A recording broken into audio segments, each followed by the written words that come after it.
Welcome, welcome. It's awesome to have you guys here. Thank you for having us. It's great to be here with all of you. Missed being here not that long ago. Only 13 years ago you were students, right? Yeah. Making the same 12 decision. years ago. 12 years ago. Hey, don't push it, Dave. 12 years ago. Every year matters. Can you relate to sort of what the seniors are going through right now? Yeah, absolutely. The get a job or not? We called it the rat race. Is that right? Were you guys pretty clear on that? You know what? We were fortunate because we met each other in college at Georgetown. But we went to Georgetown. They kind of engineered to be an investment banker or a consultant, work on Wall Street. But we met each other, and we found that all of our parents were entrepreneurs, and so we shared that in common, and it also gave us kind of like a shared mission of trying to do something, because at the time we were already kind of used to eating pizza and sleeping on couches, so the opportunity cost of starting something was actually relatively low. It's true. It's a rare time in life when, if you aren't going to starve, you have a little bit of a safety net. You don't have a mortgage, you don't have a family, you don't have responsibilities. It is an ideal time to try, don't you think? Completely. I think what goes with that is the naivete of not knowing and not knowing anything, and being able to risk in a way that you may not risk later on. Like, I don't think if we knew what we knew about how hard our business is today, we would have ever done it. You hear that from everybody, by the way. Like, it really is an advantage because the things that have to happen tend to happen. And when you sort of, no turning back, you put everything in it. If you're sort of half committed, you'll never get anywhere. There's, what they say, you can't get anywhere with one foot on the dock and one foot in the boat.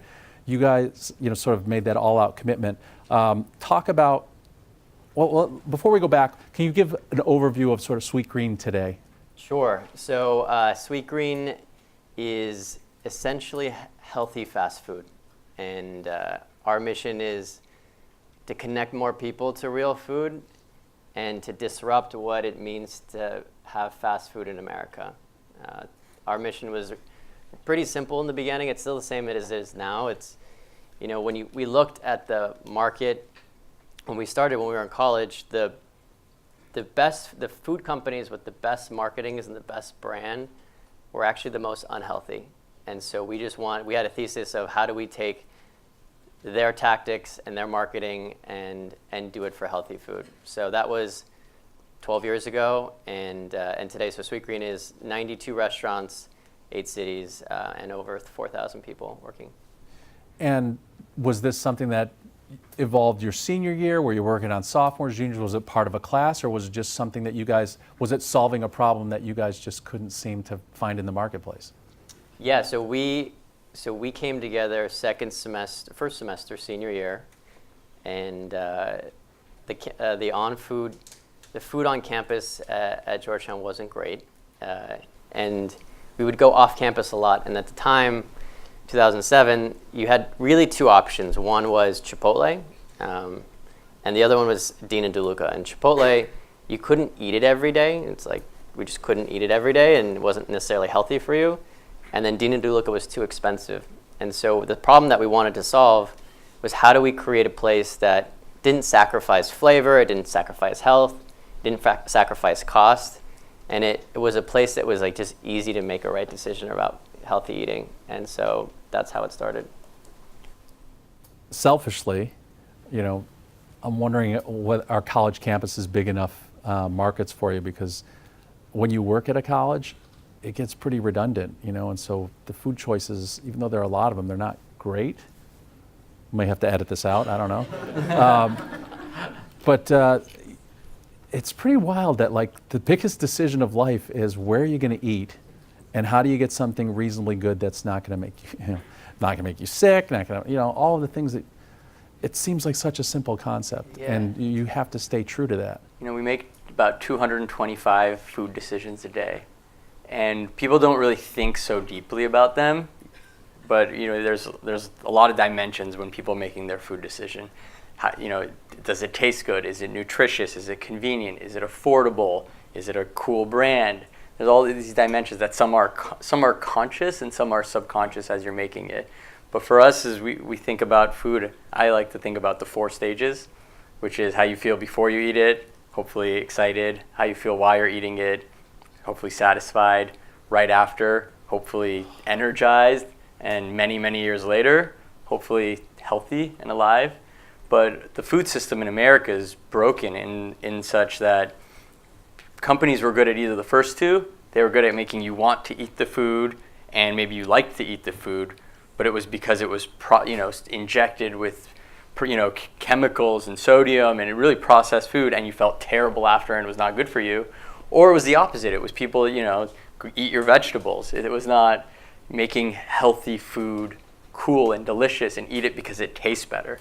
And so for us, it was how do we optimize across all 4 and make a place that you're excited to eat, is good for you, and is good for the environment.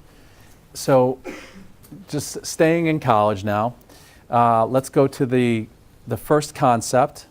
Tell us what the first concept was, if it's any different than it is today, and then the point at which you decide this is what we're going to do after graduation, and maybe even what do you tell your parents, because that's always a conversation, right? I'm going to be an entrepreneur. Yeah. So when we started Sweetgreen, it was Nathaniel and I and our third partner Nick, and it was solving a problem in our own life. We had to Nate's point, A bunch of embarrassing photos here. So here's us in college, and we really just wanted a place that we wanted to go to, our friends wanted to go to, and to be honest, the very first idea was just that. It was like, wouldn't it be great if this place existed for us? But as soon as we started to explore it and write the business plan, we realized that this wasn't like a problem in Georgetown. This was a massive opportunity and a massive problem to solve, not only in the US, but globally. And we realized that our generation was not going to eat this food. We were not going to eat McDonald's daily. You guys know 40% of people eat fast food daily in the US. 40% of people in the US are also obese. Those are maybe related.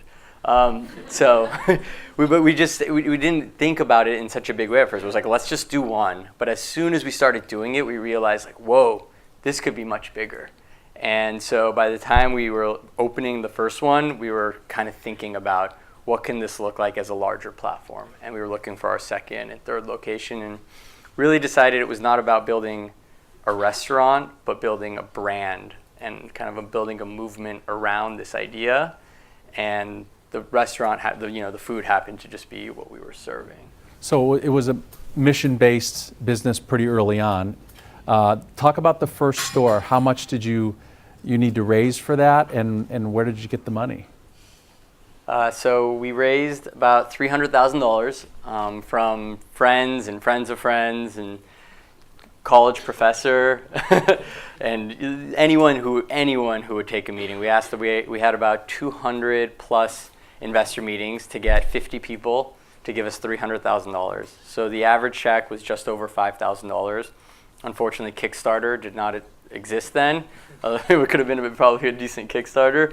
But that's what it was, people who believed in this general idea of solving this problem, and really people who were kind of taking a bet on us.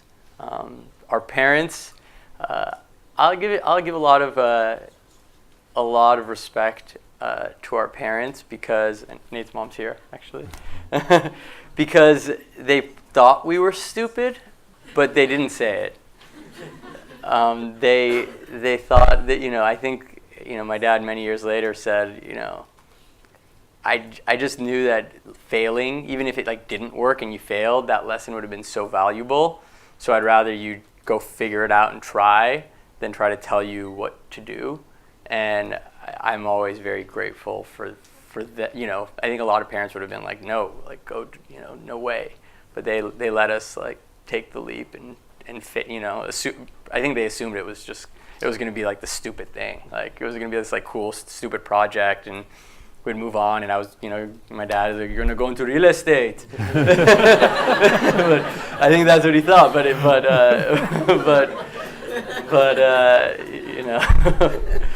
I guess we just stuck to it. And you talk about sort of early lessons. So none of the three of you had any experience in running a restaurant, right? Did anyone work at a restaurant? No. Our third business partner His family was in the restaurant business, but it had nothing to do with this type of food. I mean, this is a photo, honestly, this is our first day that we opened that restaurant. This is before we opened. This is the moment that the three of us realized that the magnetic menu board that we designed, spent all year designing, didn't stick on the stainless steel frames we had installed in the restaurant. So we had to figure out how to put a menu board up for a restaurant that we were opening that day. And we have so many failures and lessons like this that have been small and big. But that was the moment we also realized the power of a partnership and entrepreneurship. And it really forced us to get creative about solving problems early on. You talk about partners. You have 3 partners. You know, seemingly all 3 Georgetown seniors. So I don't know how wide and deep the talent is or the different skill sets are. But talk about the advantages and maybe if there are any disadvantages to having partners. I had one person in my class a long time ago. He and his identical twin brother started Body Glove, but yet he said, like, if partners were a good idea, God would have had one. And so I always felt that there were advantages to it, and so I wanted you guys to speak of the power of your partnership. Sure. So we have a very special relationship. I mean, we've been doing it 12 years now. We still sit in the same office, which is crazy, and we spend a good amount of time together. I think that the fundamentals of a good partnership are a few. One is be really good at over-communicating. So even if you think the other person knows what you're talking about or saying, say it again. It's as simple as that is. Over-communication solves a lot of problems. I would say giving constructive feedback in a way that's productive and positive and not negative, and then taking feedback quickly and acting on it. And that's kind of how we've been working with our partnership for the last 12 years. There's no ego involved. You know, if John has a crazy idea and it goes through myself and it goes through Nick, hopefully it's a better crazy idea. We think about it as almost as like a triple filter for decision making. So for us, it's been really helpful. I think we definitely have a unique situation. But I also would say that there's disadvantages of a partnership. Sometimes there's a lot of overlap. Sometimes there's a lot of things that we're all doing, and it's a lot of kind of redundancy of work. But if you can, again, like call each other out on it and have those and just over communicate the things that you're doing, a partnership can really be powerful because there's power in numbers, both in the work and what you guys are trying to accomplish, but also in the power of networking, which is something that we had to learn in starting a business. Is nobody teaches you how to talk to people and ask for money, or talk to people and network and ask for things. And having 3 different people to kind of exponentially build your network and ask people for help is also a really big advantage. Yeah, if I could just add to that, I think that we have something between us. It's shared wins, shared losses. And so it's never both the good and the bad. We say, like, what's best for Sweetgreen. So we never, I think we had our CFO joined the company about 5 years ago, and he's like, it's so crazy. Like, every time something, in most companies, when there was a bad deal or something went wrong, there was always like, it fell back on someone. At Sweetgreen, we don't do that. It's like we made a decision together, whether you disagreed or not at the time, it was the company decision. And so you take the ego out of it. About whose fault, whether it was good or bad. It's like we all share in both.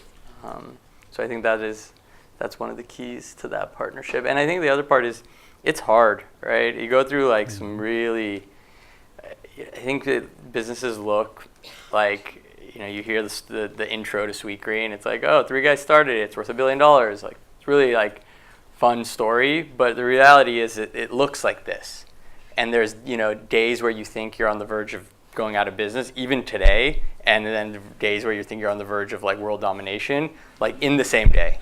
It like goes up and down. And as long as that curve is kind of going upwards, and you're sticking to it, that's when you win. So we look for grit, and grit and resiliency is so important to it.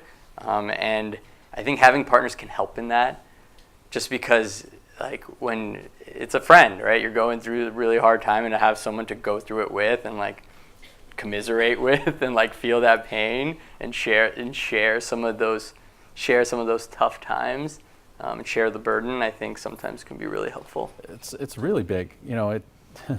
If you're a solo founder, you're not really entitled to a bad day, because if other people in your organization see that, it affects everything they do.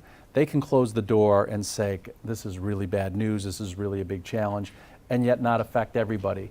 So there's the benefit of that sort of shared wins and losses. And then also there's what happens if you want to go on vacation? You've got two other partners that they're minding the shop. And the other part, people ask, should you go into business with friends? Should you go into business with family? I've done both. And there's a bunch of other issues that come in, but you don't quit. They're not quitting on their friendship probably. You're not quitting on your family. So you can have a disagreement, and you'll come into work the next day and go, hey, how was your night? How was your weekend? What are you doing, right? Yeah, we're friends first. And at the end of the day, we can disagree at work about a lot, but you'll walk out and you can have a beer, and it's all good. And I think that's really important to remember that these are, that like, I almost sometimes think that work is a video game. It's like remember that you're like playing this game, and that it's very real, but at the same time none of it is real. And so how do you almost detach from it a little bit, because it can get very intense when you're in there. And so to do that and to remember that, and remember that it's about at the end of the day that there's life and people and relationships beyond that is really important. You mentioned the graph. So talk about some of the things, maybe early lessons, setbacks that really are sort of memorable and that could give them something to take away for their businesses. Sure, we have a lot. I would say one of the biggest lessons early on was simplicity. So our very first restaurant was 560 square feet. So that's honestly the size of this front area. We could only fit 5 people in it. Our ADA bathroom was bigger than our kitchen. It was really, really small. And the limitations of that space, the size of the space, actually forced us to simplify everything, from the menu to how many people we could fit inside, to the labor model, to what we were saying to our customers, to how big the menu boards could be. And I think that we were really lucky, to be honest, that we were blessed with such a small space to start, because it provided a lot of simplicity of the business model, of the concept. And we always joke that if we opened a restaurant this size, we probably would have failed immediately. So I think one of the biggest lessons early on is, if any business, whatever it is just focus on the fundamentals of how to keep it so simple. Because if you want to scale something and it's too complicated, it's never going to work. Good lesson. So you were mission-based from the start? Did you always feel like it was a mission and not just a single restaurant? Can you talk about how early on you built culture, and whether stated or otherwise, how you founded the company on core values, and could you share some of those core values with us? Yeah. So for us, as the company started to grow beyond just the 3 of us, we realized that, at first when you start a business, you do everything. You do every single position, and so you are your own core values. You can kind of touch everything. But as the things scale, you realize you need a common language, so that everyone is operating by the same language, and kind of like the same rules that aren't like rules, but a way of doing things, a deeper way of doing things. And we like to study companies a lot. We like to study a lot of successful companies and realize that the greatest companies were really good at of defining their DNA, not letting it just happen. And so we started studying. We started studying ourselves at our best, and started studying other companies. And it was very early on, in like year 2, we were always kind of tried to be ahead of where maybe the business was. And we decided we wanted to create core values. And when we first started the business, we had 3 core values. It was people, sustainability, and entrepreneurship. And then we realized those aren't really values. They're just kind of words and ideas. So year 2, we're like, all right, let's come up with real values. And so then we went through the whole exercise. We came up with 20 values. And this was, I think we looked outside more than we looked inside. We looked at what other people did and all these companies we admired. And then we put them out to our team and realized that nobody was going to use them. Nobody could even remember them. And so then we looked at each other and we said, what are the things that we say when we make the really tough decisions? What are like the filters we use, whether it's a big strategic decision or something dealing with a customer on the front line? Like, what are those things, or a partner or a vendor that we use, those things that guide us? And that's how we came up with those core values. So we came up with our core values. It's been almost 10 years since we wrote down our core values. We have 6 core values. The first one is win-win-win, coming up with solutions where the customer wins first, then the community, and then the company. We have customer obsession is something that's very, very important to us, and we align the whole company both from a cultural perspective and from a metrics perspective around the customer. So I think that's really important, especially in a consumer business, but really in almost any business. The second is to think sustainably. And for us, that was not just about being environmentally friendly. It was more about making long-term decisions. For us, we say, make decisions that last longer than we will. And so, like, the early example of that was, hey, do you guys want a franchise? We got so many franchise offers when we were like thousands. We could have had thousands of franchisees.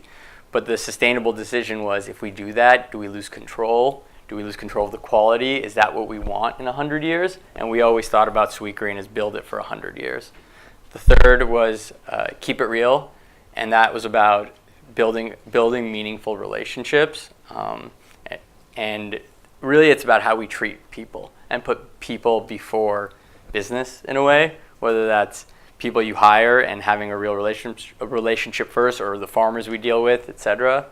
The fourth is to add the sweet touch, which is our way of going above and beyond, both internally and externally with customers, about that little extra thing, that handwritten note, that thing you remembered, just going out of your way for a customer, that thing that just like creates that virality of word of mouth and creates that emotional connection. The fifth is to make an impact, and that's about developing people. We have a huge focus in our company culture around internal development and on making an impact in our communities. And lastly is living the sweet life. And that one's a little deceiving because it sounds like that's living like this like fun life. But for us, living the sweet life is a life of lifelong learning, really being continually curious and evolving yourself. So investing in yourself, both as a business to continue to evolve and as people and leaders. So we put those down, we etched them in wood and put them in all our restaurants, and we live and die by those values. And those were created pretty early on after a couple iterations. Yeah. It's funny when you start a company when you're younger, you're like, let's come up with the mission statement, and you're like, it's the thing you put on the wall. And then you look at it, and it looks like every other mission statement that anyone would ever written, and it doesn't really feel like you. So it's nice that you took the time to find something that was authentic, and that, because in the end, like, the differentiation is the people and where they want to work and what they want to, building that purpose in, particularly for this generation. It's like no one just wants to go work and get a job. They want to feel like they're doing something that's meaningful. So building in social impact and purpose, I just think, is essential for almost any company now. And great memory on the 6 core values. That was pretty impressive. I hope everyone in our company can do that. It's pretty impressive. As company, particularly food companies and restaurants grow, as a customer, you always sort of look at, like, they get worse inevitably, and then private equity comes in and they get really bad really quickly. How do you get bigger and not get worse without sacrificing food quality, price? I mean, seriously, like, to serve good food at a good value is not an easy thing. So just say, how do you plan to do this as you grow, the number of locations, number of employees, everything? Yeah, we, as most fast food companies, as they get bigger, they get worse. They cut corners, quality goes down, becomes pretty much a manufactured process. And we have a mantra that we say at Sweetgreen called building intimacy at scale. So how do you, as you get bigger, you actually get better? Really hard to do in the food world. Really, really difficult. But I think for us, it comes down to really three things. One is investing a lot of our energy and money into building the best-in-class supply chain. So when you think about McDonald's, for example, or any fast food, it's pretty much these more manufactured food. It's processed and everything tastes the same. But we want to build a world where you can have a kale salad in New York and the same kale salad on the menu in LA, and they taste different, and that's okay. Like we want this idea that food should taste different in different places, but that's the whole point. And so what we've done is we've regionalized our supply chain. Instead of having one big one, we have 8 smaller supply chains around the country. And so we spend a lot of time focusing on the inside of the business. 2 is really people. So we really invest in training, development, and just making sure that experience at Sweetgreen is really awesome. So taking cues from companies like Disney and making our team members feel less like employees and more like concierges at the restaurant.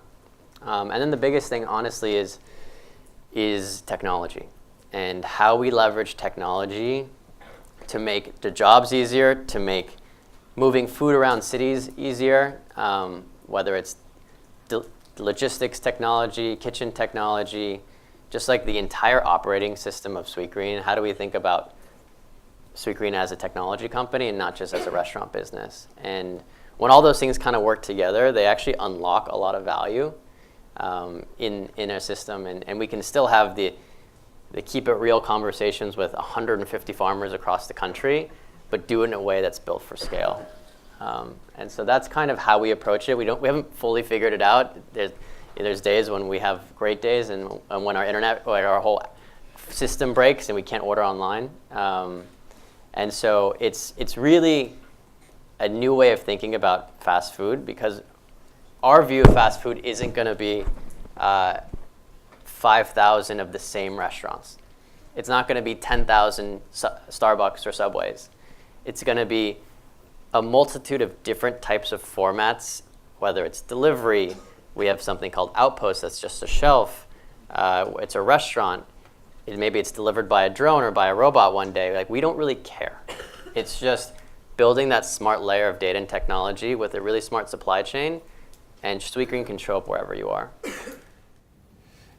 Staying on technology, I imagine, and the maniacal focus on customers, do you have a lot of data on your customers? Yeah, I think that's one of our... How does that drive your decision making? Yeah, it drives a lot of what we do. So Sweetgreen, we've always been investing in technology because it gets us closer to our consumer. So the way to think about this huge shift in food that's coming is most restaurants have no idea who their customers are. They have no idea who they are, when they come, where they order, what they get. It's like an anonymous person paying cash. For us, we have about 1.5 million people on our mobile app, and over 50% of our sales come through that mobile app. So that means for the customers who use that app, we know exactly how many times a month they come, what they order, are they a vegetarian, where they ordered from, et cetera, et cetera, et cetera. If you think about this idea of a menu, when you have a restaurant, a menu makes sense. You have 12 things on a menu. If you think about what technology can do, does anyone here use Spotify? So you guys get the playlist they make for you? How can technology create a menu for you the same way Spotify creates a playlist for you? These are things you can only do when you get to know that customer very deeply. If you think about the music industry, they used to sell a CD to a record store, the record store would sell it to you. They had no connection back to the person making it. When you're able to link our supply chain through our kitchen to our customer, you're able to optimize that experience from end to end. And that's really the strategy of the company, is get as close as we can to the customer and then personalize the experience based off of that data. So there's a huge, I think you guys are living in a really exciting time. I think every business out there, every category out there is going to be recreated with artificial intelligence. And so there's a huge opportunity. Almost like every business in our generation was recreated online. There's another opportunity to really create. If you think about like whether it's the Warby Parkers or Away or all these companies, they were just like classic companies that were brought online. Now there's going to be the same idea of all of the same idea, like old companies recreated with the power of artificial intelligence. So I think it's a really amazing opportunity in watching these like small shifts in the world. These small shifts create such opportunity. If you think about the greatest businesses of our time, look at like Uber, just the shift that people tried to do that idea how many times? Taxi Magic, a lot of people tried to figure that out. The difference was all of a sudden everybody had an iPhone, and the iPhone had GPS on it, and then there was this opportunity. So you just have to watch these like slight movements. And for us, the two shifts are people want to eat healthy, people like actually care what they eat, and people now have a mobile phone and want food delivered to them. And there's a different way to create an experience through that. Yeah, it's always seemed like as much as technology has infiltrated everything, food is one of the last sort of places where it's really become embedded because so many people, you said, pay cash and you didn't have information on them. The way that you can build loyalty and through technology, you mentioned some of the developments happening. Will Sweetgreen, Cloud Kitchen in LA, is that something, does anyone know Cloud Kitchen? Someone worked at Cloud Kitchen, didn't they? Explain what Cloud Kitchen is and why it can make sense for a place like yours that has many, many, many expensive locations where rent is high. So if you think about it today, you open a restaurant, people have to go to it. But think about, let's say, an Apple store, for example. When you order an iPhone off an Apple from Apple, you don't have someone going to the Apple store to pick up the iPhone to bring it to you. The logistics, the infrastructure, the physical infrastructure is meant for retail, but not for delivery. And so when you get your customers online, there's probably a better and faster and more efficient way to deliver food, just like there was a better, faster, more efficient way to deliver products. So today, Apple has about 500 stores around the world. 20% of their sales are through those stores. About 90% of people go to Apple stores. It's a very important part of the Apple experience, but it's not the whole Apple experience. And restaurants are having that shift too. So restaurants are having a shift where stores, I don't think restaurants are going to go away. They're still important if you want to go touch and feel and taste. But if delivery is it's the fastest growing segment of food. It's going to 10x over the next 10 years. And I don't know if you guys ever order food delivery on any of the apps or directly from any restaurants. And what is happening is there's now the opportunity, if you have a direct connection to your customer, of instead of delivering food from your restaurant, building kitchens, virtual ghost kitchens that deliver directly to customers.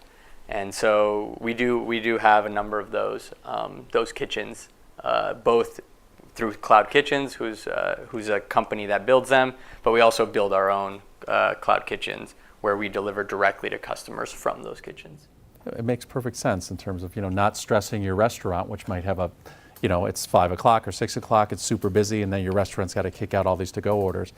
I now use so many food delivery methods. As I'm driving past the restaurant, instead of picking it up, I just order it so it's at my house when I'm home. And you're right, all the customization, like you're a gluten-free customer, and so you can recommend things. The upside is huge. It's really an interesting time to be in food. I'm wondering, how do you guys make sure that, you talked about sort of making sure you're not blindsided like other companies in other industries with technology, and you said you look at this every 3 years. Can you explain sort of the focus and who leads the technology effort to make sure that you aren't blindsided? Yeah, we're really obsessed with staying on the bleeding edge, but really it's focusing on the customer. It's not technology for technology's sake. It's technology if it can enhance the customer experience. And so it's a really clear distinction. There's really cool technology that the customer doesn't care about, but if it can create a more frictionless experience or a more customized and personalized experience, that's where we're really interested in it. We in food are very lucky. I think when we started the business, I remember people used to say to us, you guys are lucky. Amazon's never going to do food. You guys know Amazon owns Whole Foods now. It's like crazy. Amazon was a bookstore. They're like, and then they were going into retail and all these other things. And food, to your point, is still 99% offline. Only 1% of food today is done through some sort of digital transaction. And we got to look at all these other industries before us over the past 20 years that got transformed with the power of the internet. So you saw travel and what Expedia and Hotels.com and Airbnb did to travel. You got to see our favorite example is media. We think a lot about Blockbuster. Does anyone here even know what Blockbuster is? So Blockbuster had the opportunity to buy Netflix for less than 1/100th of what it's worth today. Less than 100th. Blockbuster's gone. Netflix is worth about $150 billion. But it's crazy to think about. This has happened in retail. If you think about, Walmart's now doing a good job, but what Amazon has done and the value they've created over the past 20 years. So we got to kind of see these other industries and seeing the power of technology. We think about the power of technology and what we call our product is our content, and how if you have the best content or the product and the best technology, you can create something really special. And so we try to stay ahead of that as much as possible. And that's why, today in most businesses, people ask us, like, are you a technology company or a restaurant company? Well, we're neither. We're a brand, first and foremost. We're a mission-driven brand that, a mission-driven food brand that leverages the power of technology to create better customer experiences. So every company today has to be a technology company in some way. And so if you look at any business that comes up here, any founders that come up here, think about their business and what drives them. And I'll bet if you asked any of them, and you don't have to share the actual number metric, but what are like the 5 metrics that you look at and all keep in the forefront of your mind as you monitor the health of your business? What are the things that matter to you? Active customers, frequency, so how often they come, NPS, which is this brand metric, also known as its Net Promoter Score. It's a score of 1 through 10. People ask you, would you recommend this? Would you recommend X to a friend? And you take the 9s and 10s minus the 6s and below, and it's a really important health metric of the brand. So those are really the key top metrics, as well as company growth. And then year over year, same store sales. We actually care less about same store. Right? We care less about same store sales because as long as we're serving more customers, it may not matter that we're serving more out of those boxes. For example, what if we open a ghost kitchen next door to a restaurant, and we pulled some sales away from the restaurant, but we were able to add more sales overall? Same store sales matters less for us in that way than overall customers and frequency and LTV, lifetime value. So I think those are really the key to our business. Yeah, makes sense. You mentioned that you were mission-based from the beginning. Can you talk about how you weave social impact into what you do and some of the current initiatives you have on healthy food? Yeah, so make an impact is one of our core values at Sweetgreen, and we try to essentially leave communities better than we found them. And so we do a lot with food education. And so one of our big initiatives this year is something that we call Sweetgreen in Schools, which is essentially trying to reimagine what the school cafeteria can be. So the crazy stat is that there are 7 times more school cafeterias than there are McDonald's in the country. And so if we can create change at a young age in elementary schools, students and kids can grow up with a different mindset about what fast food really could be. And so we actually have a video of a school in Oxnard that we visited and what they're looking for in their school cafeteria. So we could play that. Watermelon with a broccoli face.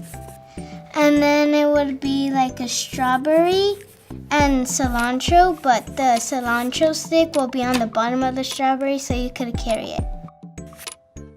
It would have carrot, cucumbers, lettuce, and it would be combined. And then it would be able to talk.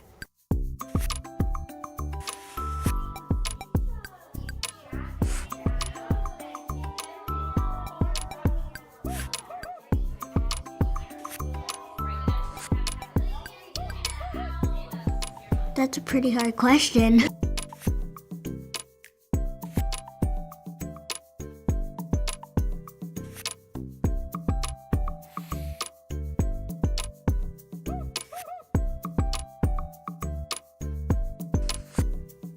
What's the most musical part about the chicken?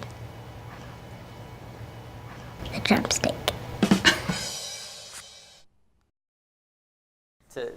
To what we were talking about with technology, every business has to be a technology company.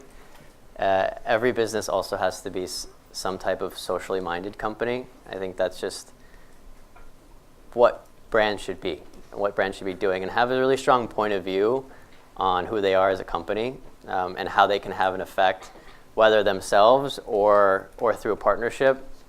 I think is always important for any business, small or big, whether you're starting, to really consider.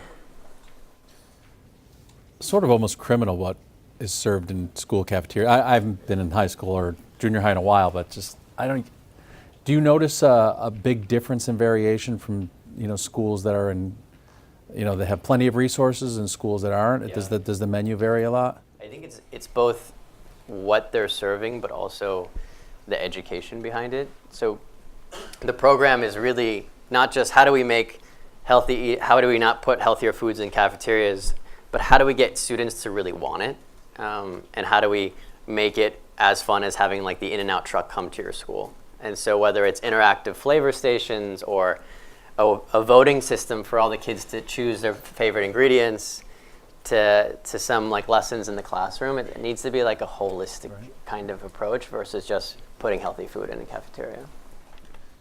It's so needed. You know what I mean? It's just it's unbelievable what when I was a kid, they taught you that you had to drink 8 glasses of milk a day or some ridiculous thing like that. How is drinking the milk from a 1,200-pound bovine even remotely healthy for a child? Like it's like The dairy lobby. it's just unbelievable what we've marketing. yeah, accepted as like fact. Before I turn it to the students for questions, I wanted to ask you about you talk about building a brand and that you are a brand first. What are some of the things that you did outside of, or whether it's your core business or not, to sort of enhance and deepen the connection to your customers and your brand? Sure. So we, like John said, that we realized early on that eating your vegetables wasn't a good marketing tactic. We couldn't get the same type of brand love from saying, hey, you should eat this so you can lose weight or diet. So what we decided to do is we decided early on to essentially connect culture and food together. And the way that actually happened was when we started building our second restaurant, about a year and a half after that first small restaurant in DC. We opened our big flagship restaurant. We raised $800,000, and we took a bigger bet. And unfortunately, it was the middle of the recession. So this is 2008, 2009. And we opened our second restaurant. It was massive. It had seats in it. That was our flagship store. And we had 0 customers. Nobody came, and we had just raised $800,000 for this restaurant. And we turned to each other and we said, shit, this isn't gonna work. Like this was the moment when it's down and you're like, this is not working, we have no customers. And the only 2 marketing things we knew how to do at the time was to make healthy food and to DJ. So that's what we did. John and I got in the car.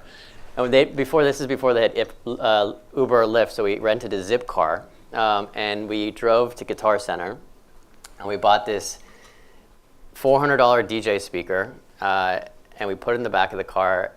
And what we did is we put the DJ speaker outside of the restaurant, and we played music, we passed out menus, we sampled food, because on the other side of the street, just across the street, it was one of the busiest Starbucks in all of DC. And our philosophy was, how do we just get people from that side of the street to our side of the street? And so why don't we play music and try? So we DJ'd every Saturday and Sunday for 3 months outside of our store in DuPont Circle. And the crazy thing is that it actually worked. It just, all we had to do is get trial, right? Customer acquisition. We just had to get people to come to our side of the street so that we could introduce the brand and serve them healthy food. And once they tried the product, they were hooked. And so there was a little of an lightning in the bottle moment, aha moment, where we said, this music thing is kind of cool because it's almost like a cultural thing that can help us tell the larger story behind food with music. And music is a little bit of a universal language. So we decided to do a big block party in our parking lot that we shared with the farmers market in the back. The following year was a couple hundred people. It was a community event. It was free. We had some local DJs, a local band that we were friends with play. And the next year we did another block party. We partnered with Lululemon, some other companies. Again, free, small thing. But it started to build community in a way that was really authentic and didn't feel like a restaurant company. No restaurant company would ever do a block party like this. And then the third year, we were going to do a bigger block party, maybe like a couple thousand people. Really excited for it. We met a guy who had essentially owned all of the biggest concert venues in DC. And we were talking to him about helping produce this bigger block party. And we toured some spaces, and he came to us and he said, listen, for the amount of money that you're going to spend on building bathroom security, all of the production needs, you can just rent my venue in Maryland, and it opens up your talent pool to somebody bigger. And it can fit 20,000 people. And we're like, this guy's crazy. What is a salad company trying to do throwing a music festival? So he's like, just send me a list of artists that you want to headline your festival. And that was the first time we heard the word festival. And so we were like, okay, we're going to send you a list. So we put Daft Punk, we put Jay-Z, we put The Strokes, we put Arcade Fire, we put all these bands that were just as like a joke to see what he would say. And he called us 3 weeks later, and he said, the Strokes are ready to play your salad festival. and we had to turn to each other and say, this was an interesting moment because most companies don't get to make these decisions, and most restaurant companies would say, forget it, this is ridiculous, it's not going to add any immediate ROI, there isn't going to be any more people coming to our restaurants, this is just a weird concert. But we decided to do it, and we kind of pushed our chips in and said, we're going to try to do this music thing and see if we can make it a bigger community event. And so the first year we had the Strokes headline our Sweet Life Music Festival, sold the whole thing out, 25,000 tickets, and it really unlocked the power of Sweetgreen becoming more of a lifestyle brand. It helped us push the boundary of just being a salad company, a restaurant that served salads and healthy food, to represent more than that. And so here's a clip of this, I think from like 5 years ago.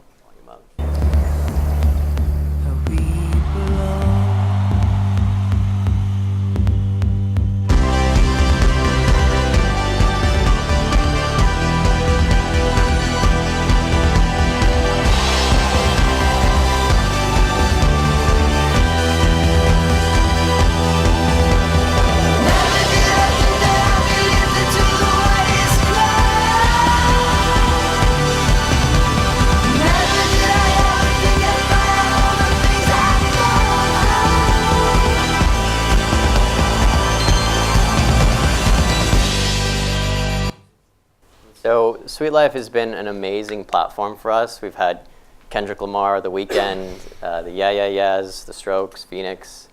Also, we've had like Haim, the band, sleep on our couch when they were nobody, and now they're this massive band. And so it's been a really amazing opportunity to connect food and culture together. And so how we can do more of that, we don't do it anymore because our headquarters are now in LA, but we plan to kind of incorporate music in everything that we do. It's my favorite business ever. Food and music. What gets better than that? Let's get the students to ask you some questions. Do we have a microphone?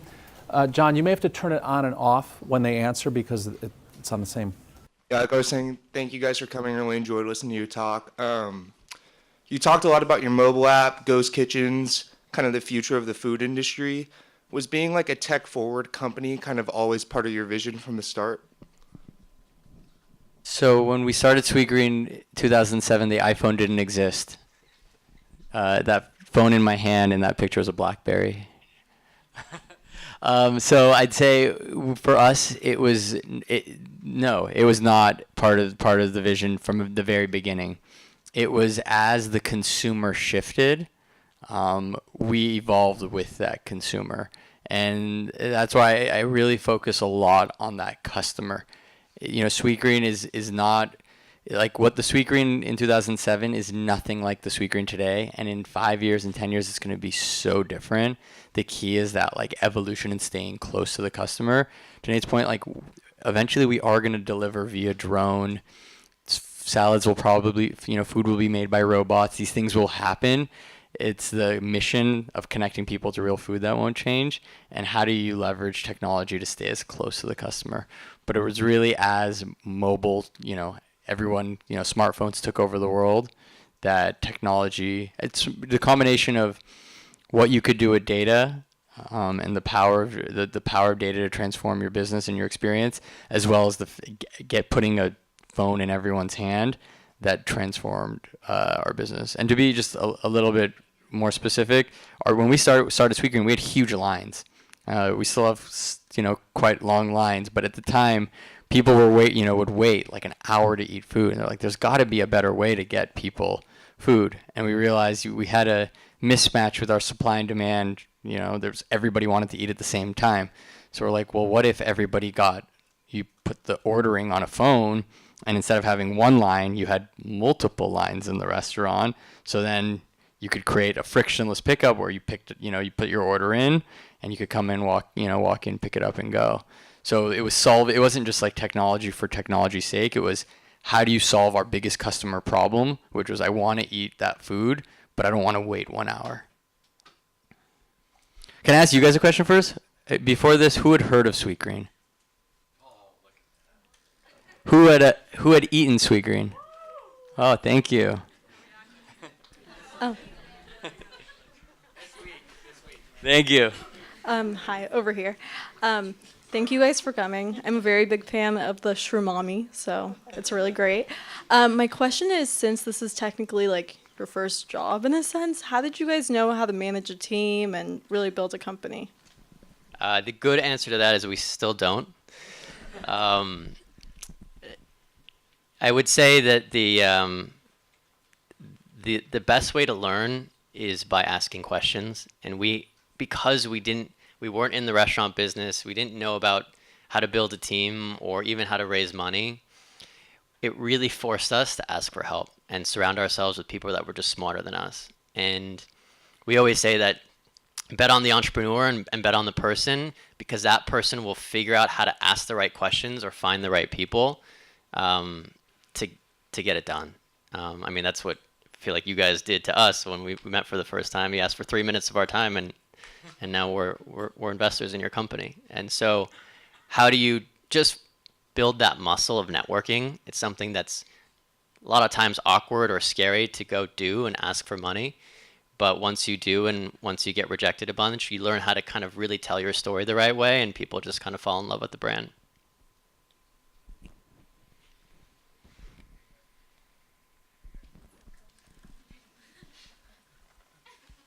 Hey guys. My name's Neil, and I was really curious about why you guys decided to open your first restaurant in Georgetown, and if your first customers were students at Georgetown or the greater population.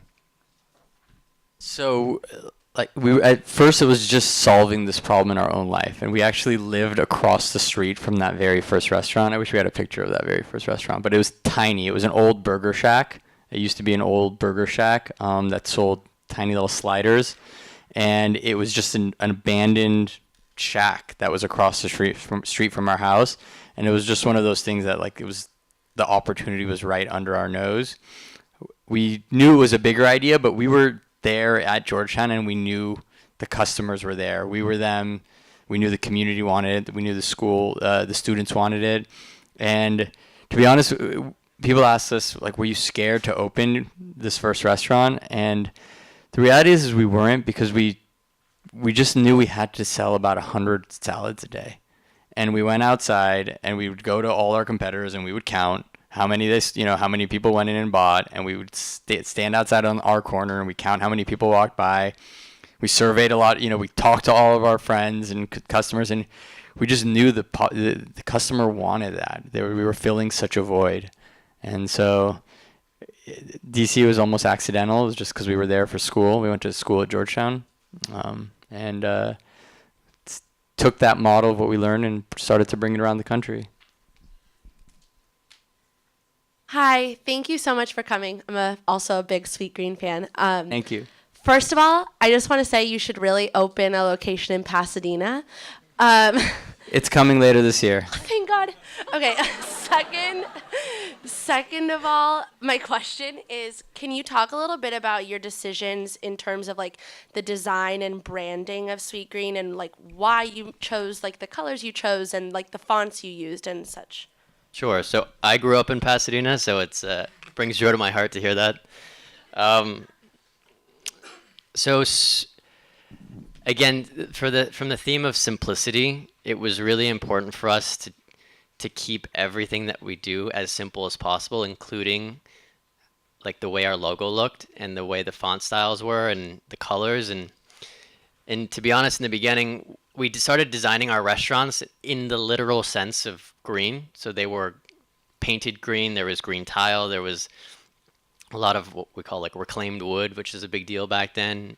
And it was very much a literal sense of what we were trying to do.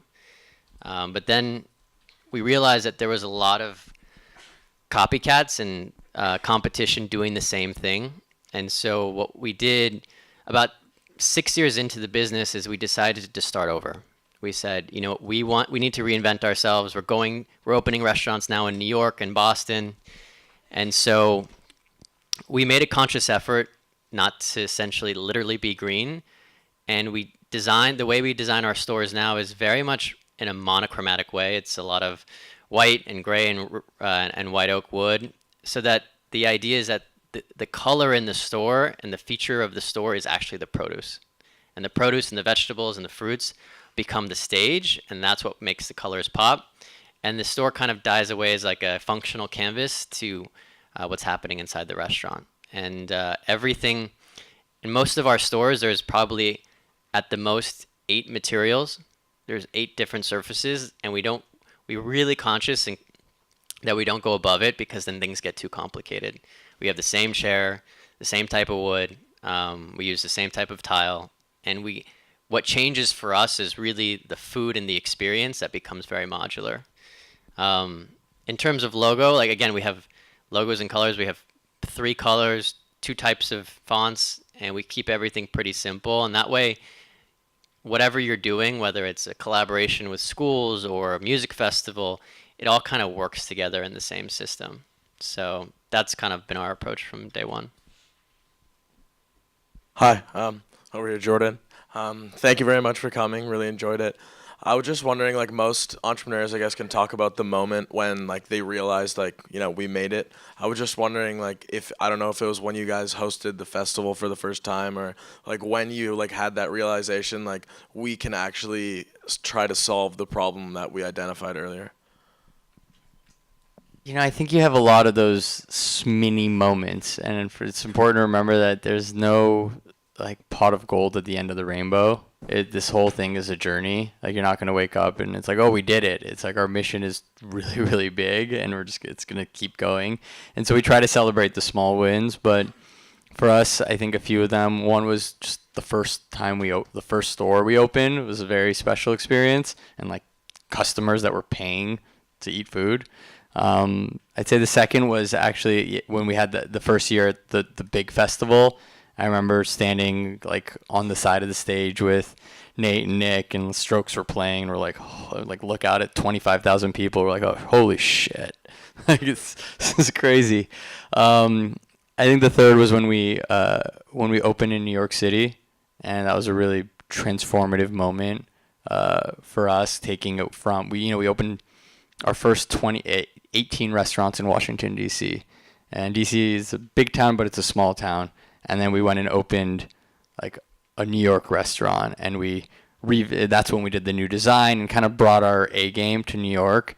And then when we kind of proved it in New York, that was, I think, this moment where we're like, okay, this can be something a lot bigger. Hi, thank you guys for coming over here in the middle. One question, you guys mentioned that you want Sweetgreen to be the new version of fast food, but given your supply chain and all that, is there a way for you to compete on price and be seen as a affordable option on a daily basis? Yeah, it's a great question. So it's our goal to be everywhere and have Sweetgreen be approachable for everybody. And I think the way that we are going to combat the price problem or opportunity is really through leveraging technology the right way. And we feel that if we're able to set up a more economic distributed food model that's different from the way we do things now, leveraging technology, automation, robotics, and delivery, we can serve food that is much cheaper than what we do now. Just if you go into a restaurant at Sweetgreen, you have 20, maybe 30, maybe 40 people working. The cost of food is relatively what it is. And so in order for us to even make money, we have to charge the prices we do. And I think over time, our goal is really to democratize real food and healthy food. And in order for us to do that, we have to figure out a way to reduce prices in the right places. And I would just add to John's point about starting a company is really like running a marathon. Like we meet founders all the time that say, I'm going to do this for 2 years and I'm going to sell it. And that's the wrong mentality. The right mentality is if you're going to commit to starting a company and going through the work of raising money and spending countless hours investing in trying to make something successful, it's at least 5, maybe 10-year commitment. And maybe it fails, maybe it doesn't, but that's the kind of mindset, that long-term thinking that you have to have in the beginning. Otherwise, you shouldn't do it. And that's what we've learned. We're in year 12, and we're just at the beginning. And it's a really important mindset shift that, I'm going to try to do this and maybe try to sell it, then try something else. It's really committing to jumping off the cliff and doing it for 5-10 years and committing to that long-term marathon. I think it's a really important distinction. Hi. It's loud. Hi, thanks for coming again. So on the conversation of technology, you'd mentioned how half your customers pretty much order online, like 50%, but then you'd also said how like only 1% of people so far right now still order their food through technology. So I was wondering, how do you see that shift happening to more people ordering through apps? So the reality is most restaurants actually don't offer ordering through apps. We were the first restaurant to have, almost the first restaurant to have a mobile app where you could order from and pay through. It's now becoming more commonplace. And the part of the issue is even when restaurants today add mobile ordering, let's say, or delivery, they don't have the physical infrastructure for it. So where they're actually making the food is not digitally enabled. Our restaurants, the whole restaurant is built with technology in mind. So we have this thing we call Sweetgreen OS. It's the OS that runs the kitchen. So I kind of describe it as like the Uber driver app. So, your Uber like drives you, they just kind of follow directions. Our restaurants are built that way. So whether it's forecasting sales, deploying labor, ordering food, making the vegetables, and cooking the food, it's all driven, and then assembling the food, it's all done through data and technology. So it's what allows us to actually fulfill that crazy amount of orders. The big shift today in technology and food is obviously delivery apps. The Uber Eats, Postmates, DoorDash of the world. It's still tiny in compared to where it's going to be if you go look at places like China and see how big it is. It's like I said, it's expected to take almost 50% of restaurant sales by 2030 are going to move to delivery. And I know that sounds crazy, but think about 10 years ago where streaming was. And people, you guys all have Netflix and probably stream all the time. When that came out for us, people were like, who's going to do that? Like, people are going to stop going to movie theaters. They're not going to have a TV. Like, they're going to cut their cable. Like, who here has cable? That's fucking crazy.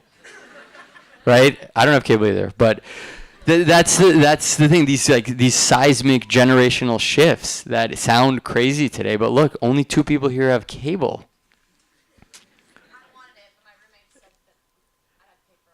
Yeah, last week, streaming took over cable. And it took 10 years for it to happen, from 0 to over 50%. And so these things are happening faster and faster than ever. And in a way, we equate food delivery as the streaming of the food industry. Hi, right here. Hi. Hi, thank you for coming. I have more of a personal question. I know you guys started this business fresh out of college, and you were really young. And I wanted to know how you balance like your family life and how you started families, and I don't know, just that whole balance, starting something at a really young age, and also making time for like finding a partner and all that, and not like investing too much, but like what's the right amount of time? That's an amazing question. So the question was, how do you balance everything else in your life personally with starting a company? And to be honest, it's not easy. And because both of us are now married. We're not married to each other, but we have wives. John and I did live together for 7 years, so we've done that.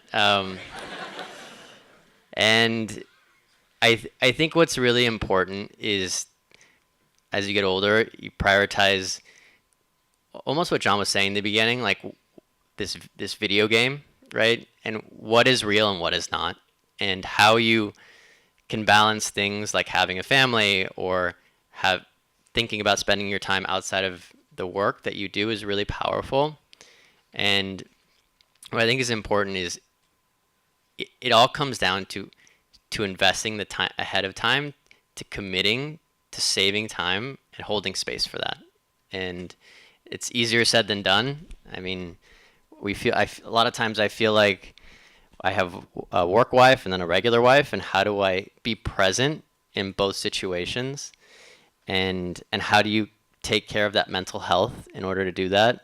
Because we've experienced the burnout, we've experienced working late, and my suggestion is really committing to holding that space as much as you do, whether it's taking a Friday afternoon and every Friday you're going to do the same thing that's outside of work, or it's forcing vacation and taking that vacation and making sure that you can turn off for that moment, and making sure that you have really good support to do that, because if you don't make the time outside of work or starting a business, it becomes your life. And we use the phrase a lot. It's not work-life balance. It's more like work-life integration. You have to figure out a way to do both and do it really well. And the only way to do that is planning ahead and holding space for it. Otherwise, it's always easy to open your computer and check your email and respond. But at a certain time, you just have to shut it off. Yeah, I think that's a really good question. I think something that we're recently, both of us, focusing a lot on. I'd say time is your most valuable resource. I think if you take anything, like, that is the only thing you can't get more of, but you can expand it by being present.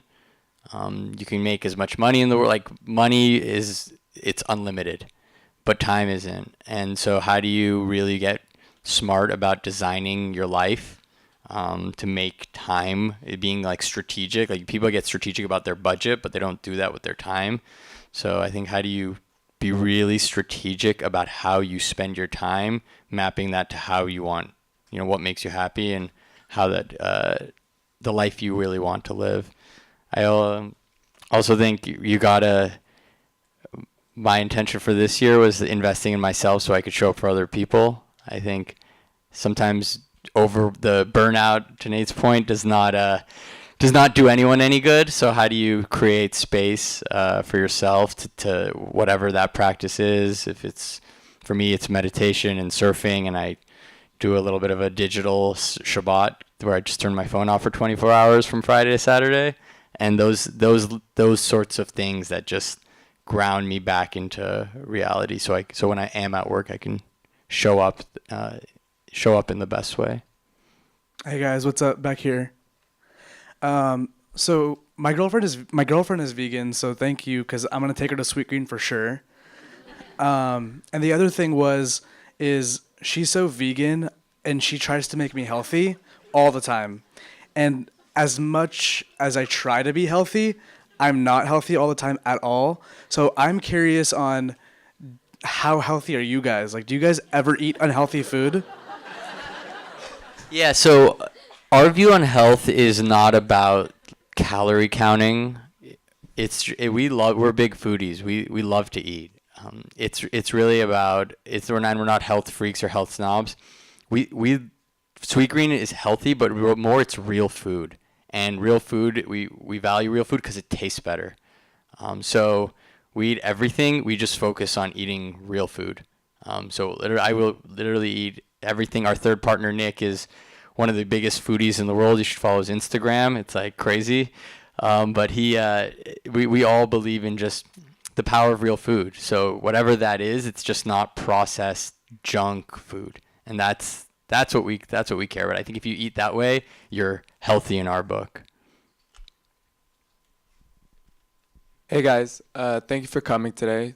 So I was wondering, you guys are found in one of the hardest industries, which is like the food and restaurant industry, and that's because trends are always changing and evolving. So in the beginning, I'm sure you guys set the menu items and what was on the menu itself. And I'm wondering, at what point did you think to bring someone else to kind of make the unique items that you have on your menu now? And like, how often do you do that process?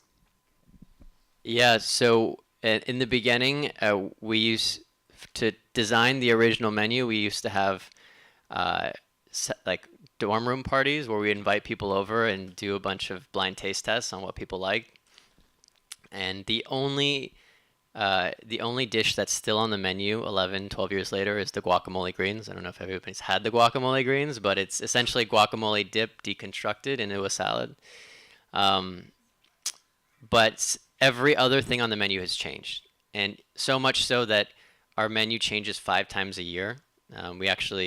Our big menu change is actually tomorrow. So it's spring season coming out tomorrow. It's like a sneaker drop or something that we try to promote. And so to your question about when did we bring somebody on, we brought on like professional culinary help probably a couple years into doing it. We really wanted to essentially prove that we could scale seasonal food. And we brought a chef on who's still with us, fantastic guy. And his mantra and his thesis is, I actually shouldn't have to do a lot. I shouldn't have to mess with these ingredients. They should speak for themselves. So how do I arrange them in the right way, in the right combinations, in the right flavors and textures, but let the ingredients, because they're that good, actually speak for themselves and taste for themselves. And so that's been honestly our way of approaching food. We believe that food should taste different in different places, and so you'll go to Sweetgreen in LA and have the Hollywood Bowl, and you go to Sweetgreen in New York and you have the Harvest Bowl, and they're similar ideas, but they're different flavors. And so always constantly trying to improve on how we do that better. And we think that as we've gotten bigger, our food has gotten better. And so just trying to always push ourselves to think about how we offer different combinations based on the seasons as we get bigger. That's great. Over here. Hi, thank you for speaking tonight. I actually haven't tried Sweetgreens yet, but now I can't wait, so I'll definitely be coming by soon. I was curious, with a business like yours, which is so focused on quality, you touched on it a little bit before, but how can you really scale quality and feel like the people that you maybe can't interact with day to day that are representing you, know how to give the same quality to the customers that you want to? Yeah, that's a good question. So it's a combination of culture, system, process, and technology. The culture is the most important, of the people that you bring on caring a lot about the customer and the mission and the quality standards that we have. And then it's putting a lot of process and system in to let us do that at scale. So, one of the big things people ask us, how are you going to scale a local supply chain? Most companies think it's impossible because they find a supplier, they find an apple supplier, and they really need one apple supplier because they want a consistent apple across the system. To Nate's point, we reject that idea. We reject the idea that the food has to be the same everywhere at all times, and that throughout the year you need to offer everything. That's not how food comes out of the ground. So our promise to customers is not that we're always going to have a certain product and it's going to taste the same. Our promise to customers is we're going to serve the best food that comes out of the ground, and that's going to change at different times of the year, and it's going to be different in different parts of the country. And that also allows us to source from many, many different farmers. So we have 12 goat cheese farmers. Like, you go try our goat cheese, it's different in different places. But what lets us do that is our technology. So we put our supply chain on the blockchain and scan all of our products through our stores. And so we know at any given time where our food, like the food that you got, the romaine that you're having in your salad, we know that it came from which specific farm it came from. So we have end-to-end, or the idea is to have end-to-end transparency from the supply chain all the way to the bowl. And so it's a combination of culture, it's a combination of we like to say follow Mother Nature's lead, and then technology. Yeah, thank you so much for coming. You mentioned that you're sort of a lifestyle brand, and Sweetgreen goes beyond just restaurants and food. Do you have any plan to sort of extend beyond food, like in the future, or no? The answer is yes. I don't think we're going to do it in the near future. We're really focused on scaling food, real food. I think that you'll see a lot of fun extensions from that in the communities that we're in. I think Sweetgreen in schools is one of those things that essentially is a business outside of our business that we're really excited about. But our filter for that is, how do we have whatever we do outside of Sweetgreen, how does it have a real impact on the communities that it's in, but it also supports the bigger mission of what we're doing in the core business. So yeah, I would say eventually, but not right now. What you will see us do is expand what Sweetgreen is, so the type of food we sell. So the idea, we use Nike as an example of, Nike started as a running company, and now they're in basketball, tennis, et cetera, et cetera, et cetera. For us, Sweetgreen is not a salad company. Our mission is to connect people to real food. And so over time, we will launch different menus across different categories, all based off of the same supply chain.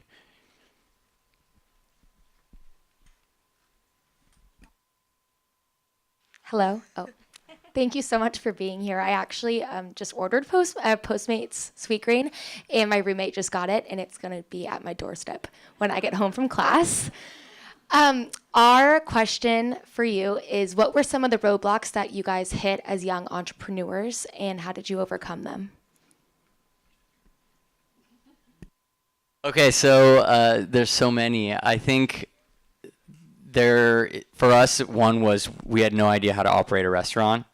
So that was, I think, a huge roadblock of, we had this idea, we thought it was actually really easy. And you look at, like, it looks like, oh, you open a restaurant, you buy the food, you chop it up, you put it in that front line, and then you make it. Way more complicated than we had thought, and a lot of learnings. I think the second is, someone asked about leadership and managing people. You got to get really good at that, and they don't really teach you that. I don't think you can kind of teach it, but it's really, you have to do it to learn it. So a lot of leadership failures in hiring the wrong people, not leading the people the right way, micromanaging, not empowering. I think there's a lot there. I think there was a lot around just capital. We were 21 years old with this idea, and we had no money. And so there was a lot of roadblocks in terms of, okay, we have this idea, but we spent a lot of time like asking for money. So that was I'd say a third roadblock. Anything else to add? Yeah, I would say we also had to learn how to be a technology company. Like we had no idea how to do that, and really trying to study these other businesses that we looked up to, and kind of building that technology layer in a restaurant company. And I would say also like learning how to be founders and partners. I think that was also a big thing is you go through life and you go to college and you have your friends and then you get a job, but we had each other. And how did we spend, all of our time together? And how do you not kill each other? But at the same time, how do you divide and conquer and work well and make decisions as a unit is like social business in itself. And so I think that was a really big lesson early on. Last 2 questions.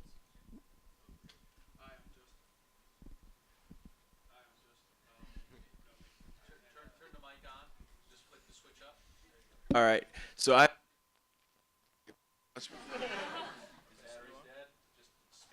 Yeah, I've never been to one of the restaurants before. The story is really inspiring. So check it out. But jumping off the point where one of your biggest roadblocks was raising the money. What are some of the biggest differences you made from the initial unsuccessful stages where you were trying to get investments to when you successfully received those investments? What are some of the things you switched in your pitch and began to incorporate? It's a good question. It's less about your pitch. I think it's more about your credibility and people investing in you. We invest in businesses, and I think the one thing we've seen as a consistent theme is that the good ideas are not the ones that actually are the ones that win. Like, we've invested in a lot of really good ideas or a few really good ideas that have failed, and some not so great ideas with great entrepreneurs that figured it out. And I think the key is like investing in people. And so for us, it was getting to the point of having the credibility that we can actually execute this big vision, and not just ourselves, but having the vision, the team, and the strategy to pull it off, and a little bit of like proof points around it. And so there's stepping stones. That's why raising money, there's like these milestones you have to hit, and it gets easier.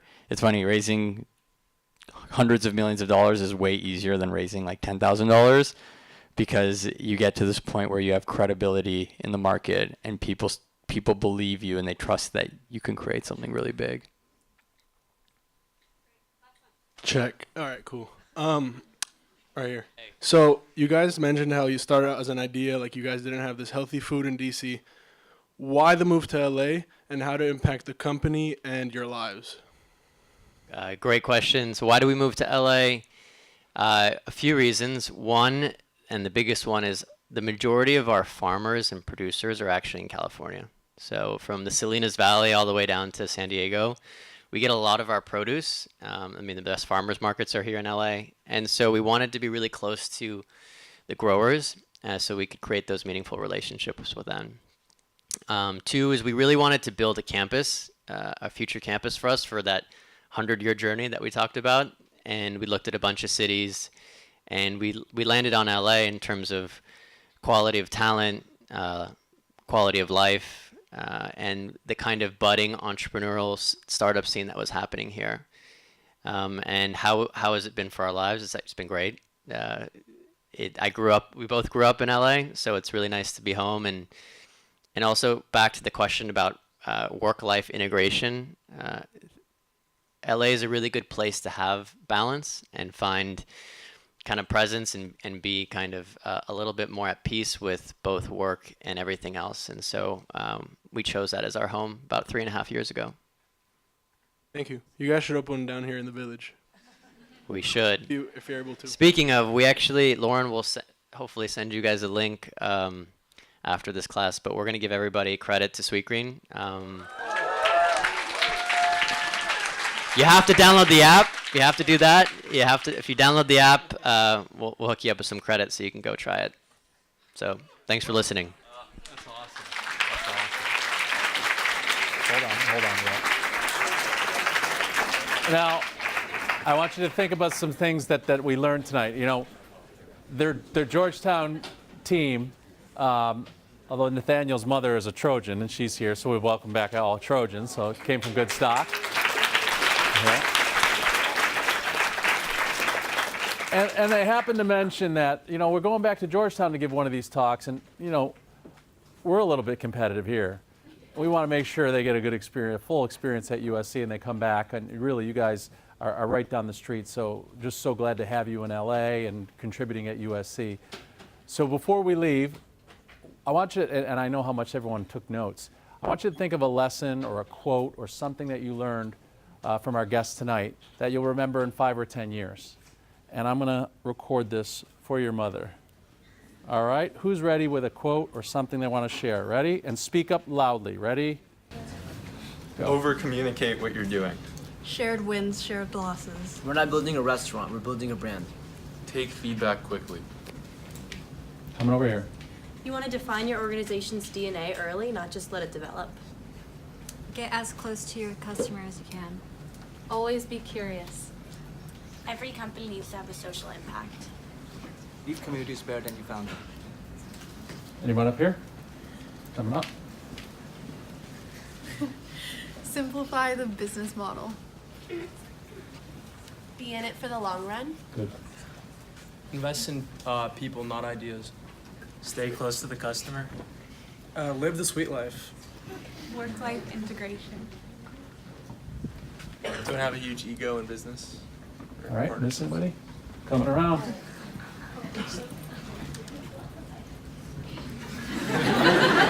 Small shifts create huge opportunity. Starting a company is like running a marathon. Use a holistic approach to interrupt the business. Good son. Just have a good support system around you, and always remember your mom. There you go. There you go. Yes. Budget your time wisely. The whole thing's a journey. Focus on fundamentals, keep it simple. Think about how you make big decisions. Work-life integration. Win-win-win. Shared wins, shared losses. Simplicity is key. Time is your biggest resource. All right. Help us thank Nathaniel and Jonathan from Sweetgreen.